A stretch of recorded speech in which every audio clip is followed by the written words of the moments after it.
Hello everyone, welcome back to my YouTube channel study with Muskan. Friends, जैसा कि आप thumbnail में देख पा रहे हो, आज का जो हमारा सेशन है वो रहेगा इंडियन पॉलिटी को लेकर, जिसमें कि हम एक इम्पॉर्टेंट टॉपिक को डिस्कस करने वाले हैं, केंद्र राज्य संबंध। ठीक है, देखिए इस टॉपिक से आपके एग्ज़ाम में काफ़ी क्वेश्चंस पूछे जाते हैं, तो इसमें ऑलमोस्ट 25 क्वेश्चन जो है इम्पॉर्टेंट बनते हैं एग्ज़ाम पॉइंट ऑफ व्यू से। तो उन सभी क्वेश्चंस को हम अपनी इस सेशन में डिस्कस करेंगे। तो फ्रेंड्स, आप किसी भी एग्ज़ाम की तैयारी कर रहे हो, आपको पता है कि पॉलिटी एक ऐसा सब्जेक्ट है जहाँ से आपको क्वेश्चंस ज़रूर देखने को मिलते हैं। और बाकी कई इंपॉर्टेंट टॉपिक्स पर मैंने पहले ही वीडियो आपके लिए अपलोड कर दी है, तो प्लीज़ जिन्होंने भी वो वीडियोज़ नहीं देखी हैं वो वीडियोज़ को जाकर ज़रूर देखिए, क्योंकि आपको वहाँ पर जो भी कंटेंट मिलेगा सभी इंपॉर्टेंट क्वेश्चंस होंगे। ठीक है, तो आपके लिए बहुत ही बेनिफिशियल रहेंगी सारी वीडियो। तो चलिए बिना देरी के अपने आज के सेशन को शुरू कर लेते हैं अपनी टैगलाइन के साथ, जो कि है रोज़ पढ़ें और आगे बढ़ें। तो फ्रेंड्स, आज की वीडियो का हमारा फर्स्ट क्वेश्चन रहेगा, भारतीय संविधान की अनुसूची 7 में क्या है। ठीक है, वो किससे रिलेटेड आपको ये बताना है। देखिए, हम आंसर तो देखेंगे ही, साथ में हम इम्पोर्टेंट फैक्ट्स को भी डिस्कस करेंगे। ठीक है, तो देखिए इसका जो करेक्ट आंसर रहेगा आपका, जो आपकी भारतीय अनुसूची संविधान की अनुसूची 7 है, तो वो रिलेटेड है आपकी 3 सूचियों में अधिकारों का विभाजन। ठीक है, इससे रिलेटेड है, यानी कि ऑप्शन डी जो है आपका सही रहेगा। देखिए, इस सूची में केंद्र और राज्यों के मध्य विधायी शक्तियाँ, जो कानूनी शक्तियाँ होती हैं, उनके बंटवारे का क्या है डिस्कशन किया हुआ है। इसके अंतर्गत आपकी 3 सूची आती हैं, आपको पता है। फर्स्ट है आपकी संघ सूची, ठीक है। सेकंड है आपकी राज्य सूची, और जो थर्ड है आपकी वो रहेगी समवर्ती सूची। ठीक है, ये 3 सूची जो हैं इनके बारे में डिस्कशन किया हुआ है आपकी भारतीय संविधान की अनुसूची 7 में। ठीक है, तो आइए इन तीनों सूची के बारे में थोड़ा सा डिस्कस करते हैं। जो आपकी फर्स्ट सूची है संघ सूची, ठीक है, संघ सूची, इसके अंदर क्या है, इस पर जो कानून बनाने का जो राइट होता है वो संसद को होता है। ठीक है, संसद को इसका राइट होता है कानून बनाने का, यानी कि आप बोल सकते हो केंद्र। ठीक है, केंद्र को इस पर कानून बनाने का अधिकार है। और अगर प्रेजेंट टाइम में देखें तो इसमें 100 जो विषय हैं आपके वो आते हैं। ठीक है, जिनमें से मूल जो हैं मतलब वो रहेंगे आपके 97। ठीक है, तो ये संघ सूची से रिलेटेड था। अब डिस्कस करते हैं राज्य सूची। राज्य सूची में क्या है आपका, इसमें क्या है, जो राज्य विधानमंडल होती है। ठीक है, राज्य विधानमंडल, राज्य विधानमंडल जो है उसको सामान्य परिस्थितियों में राज्य सूची में शामिल जितने भी विषय होंगे आपके, उन पर कानून बनाने का अधिकार है। ठीक है, इसमें किसको है, राज्य विधानमंडल में, और संघ सूची पे था संसद को, यानी कि केंद्र को। और अगर वर्तमान में इसमें विषय की बात करें तो वो है 61। ठीक है, 61 है। और अगर मूल बात करें मूलतः, तो वो कितने हैं, 66 है। फिर आपकी जो थर्ड सूची है वो है समवर्ती सूची। ठीक है, समवर्ती सूची, और ये जो सूची है इसके अंदर क्या है, आपकी संसद यानी कि केंद्र, और आपकी विधानमंडल जो राज्य विधानमंडल है, दोनों मिलकर क्या है, इस पर कानून बना सकते हैं। ठीक है, राज्य विधानमंडल बना सकते हैं। और वर्तमान में अगर इसके सब्जेक्ट के विषय की बात करें तो कितने हैं, 52 हैं। और अगर मूलतः की बात करें तो कितने हैं, 47। ठीक है, तो ये आपसे इस क्वेश्चन से रिलेटेड कुछ फैक्ट्स थे। तो आगे देखते हैं नेक्स्ट क्वेश्चन। नेक्स्ट क्वेश्चन है, भारत के संविधान से के संदर्भ में निम्नलिखित में से कौन सा कथन सही नहीं है, आपसे ये पूछा है। ये बताना है कि जो विवाह है वो समवर्ती सूची में आता है या नहीं, वन समवर्ती सूची में है या नहीं। ठीक है, शेयर बाजार राज्य सूची में है या नहीं, बीमा संघीय सूची में है या नहीं। मतलब आपको इसमें से बताना है कि गलत कौन सा है। तो यानी 3 बाकी सही होंगे। तो फ्रेंड्स, जो इसमें गलत रहेगा वो रहेगा आपका ऑप्शन सी। ठीक है, ये इसका गलत रहेगा, शेयर बाजार जो है राज्य सूची में नहीं आता है। बाकी 3 जो हैं वो सही हैं, विवाह समवर्ती सूची में आता है, वन समवर्ती सूची में आता है, और बीमा भी समवर्ती सूची में आता है। और शेयर बाजार की अगर बात करें तो इसको संविधान निर्माण के समय किसी सूची में स्थान नहीं दिया गया था। ठीक है, जब संविधान बन रहा था, लेकिन अर्थव्यवस्था पर केंद्र का नियंत्रण है, तो उसके अकॉर्डिंगली क्या है, इसको संघ सूची में रखा गया। ठीक है, तो इसलिए हमारा जो करेक्ट आंसर होगा, इन्होंने हमसे गलत पूछा था, तो वो होगा ऑप्शन सी। ये शेयर बाजार राज्य सूची में नहीं, संघ सूची में होता है। ठीक है, नेक्स्ट क्वेश्चन है, भारत के केंद्र राज्य संबंध किससे प्रभावित होते हैं। तो इसका आंसर जो है, देखिए, हुक्म चलाने की इच्छा प्रबलता से, इससे भी प्रभावित होते हैं। ठीक है, आगे देखते हैं ऑप्शंस। नियोजन प्रक्रिया से, इससे भी प्रभावित होते हैं। राजनीतिक हितों के अंतर्विरोध से भी प्रभावित होते हैं। संविधान के प्रावधानों से भी प्रभावित होते हैं। तो यानी कि इसका जो आंसर रहेगा आपका ऑप्शन ई रहेगा। देखिए, जो केंद्र और राज्य है इनके बीच में बेहतर रिलेशनशिप की जो स्थापना है, या उनके बीच में जो भी कानूनी या प्रशासनिक या फिर वित्तीय संबंधों का जो वर्णन है, वो भारतीय संविधान का जो भाग आपका 11 है और 12। ठीक है, 11 और 12 में इसका वर्णन किया गया है। जो भाग आपका 11 है, इसके अंदर क्या है, संघ और राज्यों के बीच में संबंधों को लेकर जो भी शक्तियां हैं उनका वितरण है, उनका बंटवारा है। और जो भाग 12 है उसके अंदर वित्त, संपत्ति, समुदाय और वाद का वर्णन किया गया है। ठीक है, नेक्स्ट क्वेश्चन है, किस राज्य के मामले में संसद संघीय सूची में दिए गए विषयों पर केवल राज्य के परामर्श करके ही विधि का निर्माण यानी कि कानून कोई बना सकती है? तो ऐसा कौन सा क्या है राज्य है जिसके संदर्भ में ये बात सही है? तो इसका करेक्ट आंसर रहेगा आपका ऑप्शन ए, जम्मू कश्मीर। ठीक है, इसके संदर्भ में ये बात कही गई है। इससे रिलेटेड जो आर्टिकल है वो आपका 370 होगा। ठीक है, क्वेश्चन नंबर 5 है, भारत में राज्यों के बीच सहयोग और समन्वय प्राप्त करने के लिए निम्नलिखित संस्थाओं में से कौन सी संविधानेतर और विधेयतर संस्था या संस्थाएं हैं? ऑप्शंस देख लेते हैं। तो इसका आंसर रहेगा आपका ऑप्शन ई, यानी कि जो फर्स्ट आंचलिक परिषद है वो भी शामिल है, राज्यपाल सम्मेलन वो भी शामिल है, और आपका राष्ट्रीय विकास परिषद। ठीक है, लेकिन इसके अंतर्गत क्या है, अंतर्राज्य परिषद नहीं आता है। देखिए, जो इंडिया है इसमें अवशिष्ट शक्तियाँ या पावर जो है वो केंद्र सरकार में होती है। ठीक है, और देखिए आर्टिकल 248 में ये प्रावधान है कि जो ऐसे विषय होते हैं जिन पर क्या है, संघ या राज्य या फिर समवर्ती सूची में जो शामिल नहीं होते हैं, तो उन पर कानून बनाने की जो पावर है वो संघीय विधानमंडल में निहित होगी। ठीक है, तो करेक्ट आंसर इसका ऑप्शन ई रहेगा। नेक्स्ट क्वेश्चन है, निम्नलिखित कथनों में से कौन सा कथन सही है, ये बताना है। भारत में शेयर बाजार तथा फ्यूचर्स बाजार में कोई लेन देन पर कर कैसे लिए जाते हैं या लगाए जाते हैं? ऑप्शंस देखते हैं। तो राज्य द्वारा एकत्रित किए जाते हैं, ये भी ठीक है। संघ द्वारा लगाए जाते हैं, ये भी सही है। तो यानी ऑप्शन सी जो है इसका करेक्ट रहेगा, दोनों कथन सत्य हैं। देखिए, जैसा कि हमने फर्स्ट क्वेश्चन में डिस्कस किया था कि जो संविधान की 7वीं अनुसूची है उसके अंदर क्या है, केंद्र और राज्यों के बीच में शक्तियों का बंटवारा किया गया है। ठीक है, इसके अंतर्गत क्या है, 3 सूचियाँ थी, संघ सूची, राज्य सूची और समवर्ती सूची।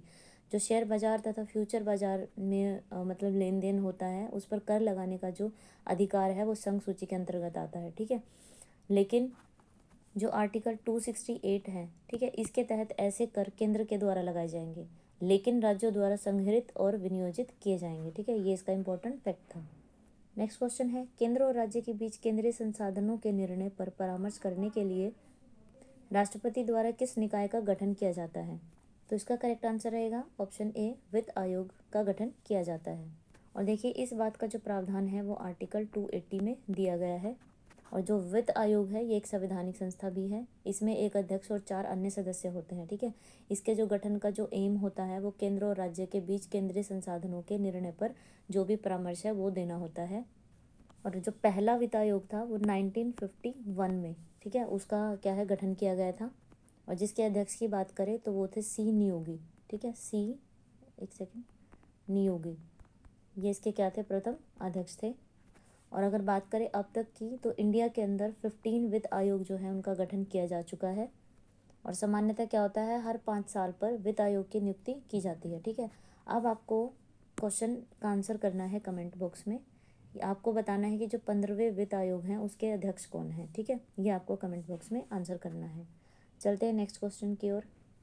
नेक्स्ट है, अंतर्राष्ट्रीय संधियों को भारत के किसी भाग अथवा संपूर्ण भारत में लागू करने के लिए संसद किसकी सहमति से कोई भी कानून बना सकती है? तो ऐसा करने के लिए उसको हेल्प चाहिए या नहीं चाहिए, ये आपको बताना है। तो इसका डायरेक्ट आंसर करते हैं, बिना किसी राज्यों की सहमति से। ठीक है, उसको किसी राज्य की सहमति की आवश्यकता नहीं होती है। और इस बात का प्रावधान किया गया है आपका आर्टिकल 253 में। ठीक है, ये इंपॉर्टेंट आर्टिकल है, याद रखना है। नेक्स्ट क्वेश्चन है, निम्नलिखित में से केंद्र और राज्य में राजस्व बंटवारे के लिए मापदंडों की अनुशंसा कौन करता है? तो इसका करेक्ट आंसर रहेगा आपका ऑप्शन डी, वित्त आयोग। ठीक है, ऐसा कौन करता है, वित्त आयोग करता है। और इसकी अनुशंसा वित्त आयोग जो है वो राष्ट्रपति को करता है। और इस चीज़ का जो प्रावधान है वो 280 आर्टिकल जो है उसके भाग 3 में दिया गया है। ठीक है, नेक्स्ट क्वेश्चन है कि कौन सा जो आर्टिकल है वो संसद को राज्य सूची के विषय पर कानून बनाने का अधिकार देता है। ठीक है, जो संसद है वो राज्य सूची के जो विषय हैं उन पर भी कानून बना सकता है, ऐसा आर्टिकल किस में कहा गया है।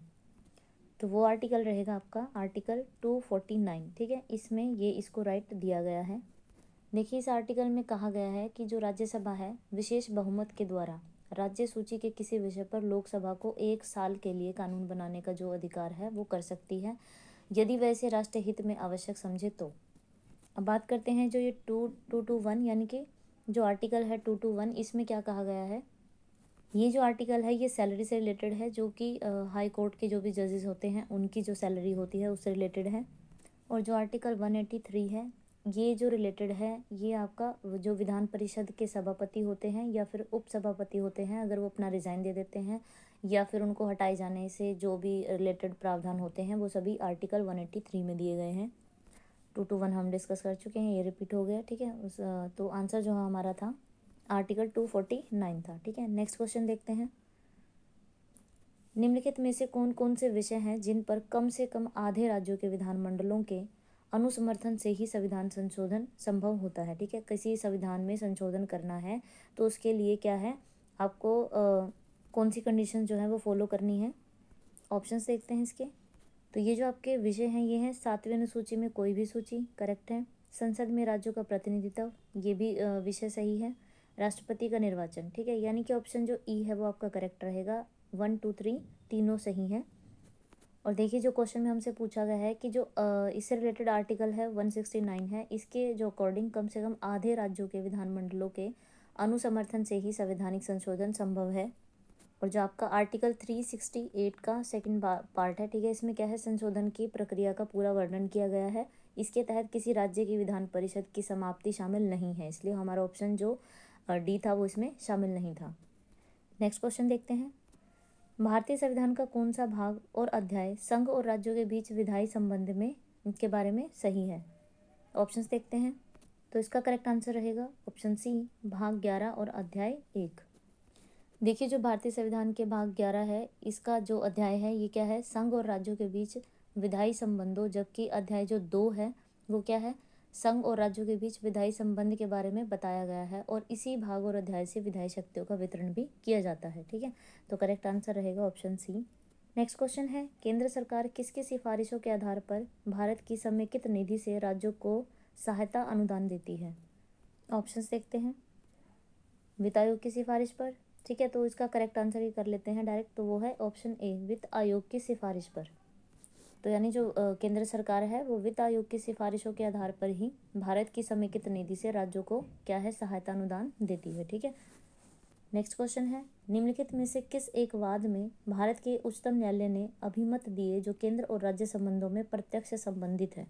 ऑप्शन है, तो इसका करेक्ट आंसर देखते हैं। ऑप्शन ए जो है करेक्ट रहेगा, SR बोम्बई वाद। ठीक है, तो देखिए जो SR बोम्बई वाद है इसमें सुप्रीम कोर्ट ने आर्टिकल जो 356 है, ठीक है, इसके दुरुपयोग का पर जो था फैसला दिया था। और इस फैसले का क्या है, केंद्र राज्य संबंधों पर विशेष प्रभाव भी पड़ा। ठीक है, तो करेक्ट आंसर है SR बोम्बई वाद। नेक्स्ट क्वेश्चन है, संघ और राज्यों के बीच करों के विभाजन संबंधी प्रावधानों को कब निलंबित किया जा सकता है। तो कौन सी कंडीशन है कब किया जा सकता है। ऑप्शंस देखते हैं। किसी भी परिस्थिति में निलंबित नहीं किया जा सकता, ऐसा नहीं है, ये गलत है। आगे देखते हैं। वित्तीय आपात के समय निलंबित किया जा सकता है, ये भी नहीं है। मात्र राज्यों की विधायिकाओं के बहुमत की सहमति से निलंबित किया जा सकता है, ऐसा भी नहीं है। राष्ट्रीय आपात के समय निलंबित किया जा सकता है, यानी कि डी इसका जो है करेक्ट आंसर रहेगा। देखिए संघ और राज्यों के बीच करों के विभाजन संबंधी प्रावधानों को राष्ट्रीय आपात की स्थिति में आर्टिकल जो आपका 354 है, ठीक है, 354 जो है इसके तहत राष्ट्रपति के आदेश के द्वारा ही निलंबित किया जा सकता है। तो option D will be the right answer. Next question है, निम्नलिखित में से कौन सी मदें समवर्ती सूची के अंतर्गत आती हैं। तो यहाँ पर समवर्ती सूची में पूछा गया है, तो करेक्ट आंसर जो है आपका रहेगा ऑप्शन डी, अंतर्राज्यीय नदियाँ। ठीक है, ये किस में आती हैं, समवर्ती सूची में आती हैं। और आर्टिकल जो आपका 32 है इसके अंतर्गत आती हैं। और ये आप जानते ही हो कि समवर्ती सूची में जितने भी विषय दिए हुए हैं उन पर केंद्र और राज्य दोनों मिलकर क्या है, सरकार बना सकती हैं, सॉरी कानून बना सकती हैं। अब देखिए दोनों सूची के एक बार विषय देख लेते हैं जो मेन आपसे पूछे जाते हैं क्वेश्चन में। देखिए जो आपका संघ सूची है, संघ सूची, इसके अंदर क्या क्या आता है आप नोट डाउन करते चले साथ साथ, ठीक है, ज़्यादा है तो लिखा नहीं जाएगा। जैसे नागरिकता आती है, बीमा, परमाणु ऊर्जा, बैंक, जनगणना, रेलवे, संचार, विदेश मामले, ऋण, रक्षा, ठीक है, ये सभी क्या है संघ सूची में आते हैं। बात करें अगर राज्य सूची की, तो राज्य सूची में आपके आते हैं पुलिस, रेलवे व ग्राम सहित, सिंचाई, स्थानीय स्वशासन, भूमि, विद्युत पर जो कर लगता है वो, पशुपालन, शराब, कारागार, कृषि, ये सभी राज्य सूची के अंतर्गत आते हैं।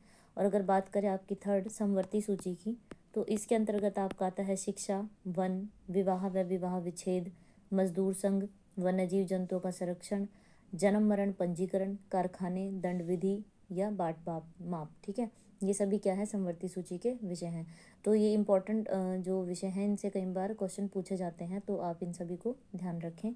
आगे देखते हैं। नेक्स्ट क्वेश्चन है, भारत के संविधान में केंद्र और राज्यों के बीच किए गए शक्तियों का जो विभाजन है इनमें से किस में उल्लेखित योजना पर आधारित है। मतलब ऐसा प्रोसेस कौन सी योजना के अकॉर्डिंग किया जाता है। तो ऑप्शंस देख लेते हैं।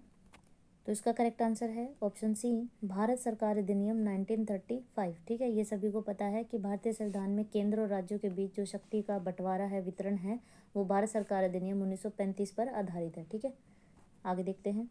क्वेश्चन नंबर 18 है, एक संघीय राज्य व्यवस्था में क्या क्या शामिल है, आपको बताना है इनमें से। तो देखिए समन्वय के लिए तंत्र, ये भी शामिल है, संघ और राज्यों के बीच संबंध, ये भी शामिल है, विवादों को सुलझाने के लिए तंत्र, ये भी इसमें ऐड है, राज्यों के मध्य संबंध, ये भी इसमें शामिल है। तो सभी के सभी कथन क्या है आपके सही रहेंगे, ऑप्शन ई जो है सही आंसर होगा। देखिए जो एक संघीय राज्य व्यवस्था है इसकी कुछ इंपॉर्टेंट फैक्ट्स हैं, जैसे कि इसमें दो स्तरीय सरकार होती है, संघ और राज्यों के बीच संबंध, राज्यों के मध्य संबंध, शक्ति का वितरण, समन्वय के लिए तंत्र, स्वतंत्र न्यायपालिका, विवादों को सुलझाने के लिए तंत्र और वित्तीय स्वायत्तता भी इसमें शामिल होती है, ठीक है। नेक्स्ट क्वेश्चन है, निम्नलिखित में से कौन से विषय हमारे संविधान की समवर्ती सूची में शामिल नहीं है। जो समवर्ती सूची में नहीं आते हैं वो बताना है। ऑप्शंस हैं तो ये हम पीछे क्वेश्चन में डिस्कस कर चुके हैं। तो जो शेयर बाजार और भावी बाजार है ये क्या है समवर्ती सूची में नहीं आता है। बाकी जंगली जानवरों तथा पक्षियों का संरक्षण समवर्ती सूची में आता है, मजदूर संघ भी समवर्ती सूची में आता है और जंगल भी समवर्ती सूची में आता है, ठीक है। आगे देखते हैं। नेक्स्ट क्वेश्चन है, चुनाव के दौरान राजनीतिक दलों और उम्मीदवारों द्वारा अनुपालन से जाने वाली आदर्श आचरण संहिता क्या है। यहाँ पर है ये अनुपालन किए जाने वाले, ठीक है, किए जाने वाले आदर्श आचरण संहिता क्या है। तो ऑप्शन देखते हैं। तो इसका करेक्ट आंसर है ऑप्शन बी, लोक प्रतिनिधित्व अधिनियम 1951 में विनिर्दिष्ट है। देखिए जो आपका आर्टिकल 327 है इसके अंतर्गत इस अधिनियम को संसद के द्वारा पारित किया गया था और यह संसद और राज्य विधान सभाओं के लिए चुनाव का संचालन प्रदान करता है। यह अधिनियम जो है चुनाव आयोग को स्वतंत्र और निष्पक्ष चुनाव कराने के लिए दिशा निर्देश भी प्रदान करता है, ठीक है। तो आपका जो आंसर है वो रहेगा बी। नेक्स्ट क्वेश्चन है, भारतीय संविधान के किस भाग में केंद्र और राज्य विधायी संबंध दिए गए हैं। तो ये हम पहले भी डिस्कस कर चुके हैं। तो आंसर रहेगा भाग 11, ठीक है। भाग 11 में इनके संबंधों का जो वर्णन है वो किया गया है। और अगर आर्टिकल की बात करें तो 245 टू 255, ठीक है, इसके बीच में इसका प्रावधान है। नेक्स्ट क्वेश्चन है, निम्नलिखित में से कौन सा विषय केंद्र सूची में नहीं है। अब केंद्र सूची में बताना है कि कौन सा नहीं है। तो करेक्ट आंसर होगा इसका ऑप्शन ए, मजदूर संगठन, ये क्या है केंद्र सूची में शामिल नहीं है। नेक्स्ट क्वेश्चन है, संघ का यह कर्तव्य होगा कि वह बाहरी आक्रमण तथा आंतरिक गड़बड़ी से प्रत्येक राज्य की रक्षा करें। ऐसा प्रावधान भारतीय संविधान के किस अनुच्छेद में दिया गया है, ठीक है। यानी कि संघ का जो कर्तव्य है वो प्रोटेक्ट करे, रक्षा करे, आंतरिक हो या बाहरी कुछ भी हो, ठीक है, गड़बड़ी या आक्रमण कुछ भी हो तो उस कौन सा आर्टिकल है जो रक्षा करने के लिए प्रावधान को निरूपित करता है। तो ऑप्शंस देखते हैं। तो इसका आंसर रहेगा आर्टिकल 355, ठीक है। आर्टिकल जो 355 है इस चीज़ से रिलेटेड है। और अगर बात करें आर्टिकल 215 की तो ये रिलेटेड है आपका हाई कोर्ट से, ठीक है। और जो 275 आर्टिकल है ये आपका क्या है, राज्यों को संघ से अनुदान,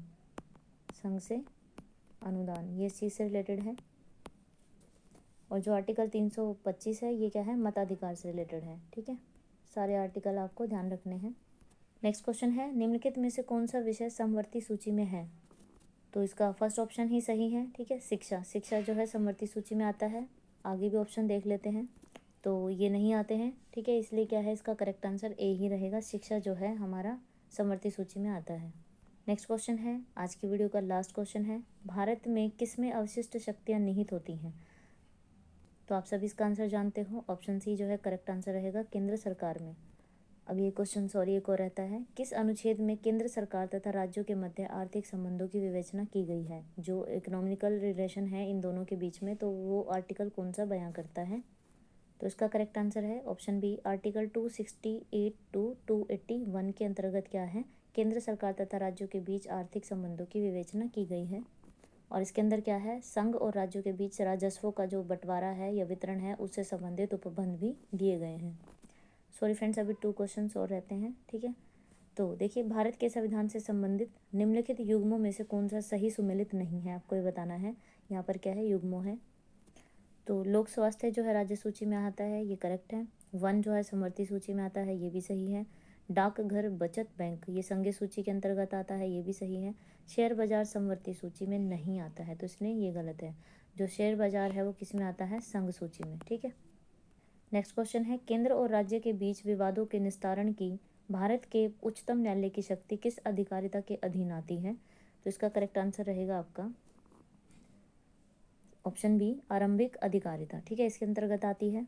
और देखिए, जो ये आरंभिक या फिर इसको मौलिक अधिकारिता भी बोल सकते हैं, इसमें ऐसे मामले आते हैं जिनकी सुनवाई निचले स्तर पर ना होकर सीधे सर्वोच्च न्यायालय यानी कि सुप्रीम कोर्ट में होती है। ठीक है, तो इस तरह से आंसर रहेगा आपका बी, आरंभिक अधिकारिता। तो फ्रेंड्स, आज का जो हमारा पॉलिटी का सेशन है वो यहीं पर, आई होप कि आपको आज का सेशन अच्छा लगा होगा। ठीक है, सभी क्वेश्चंस इंपॉर्टेंट है, प्लीज़ वीडियो को शुरू से लास्ट तक ज़रूर देखिए बिना स्किप किए। और अगर वीडियो अच्छी लगी है तो प्लीज़ लाइक शेयर ज़रूर कीजिए। चैनल पर नई है तो सब्सक्राइब ज़रूर कीजिए, ताकि मैं आगे भी आपके लिए ऐसे ही बेस्ट कंटेंट लेकर आती रहूँ। Thank you so much for watching my video.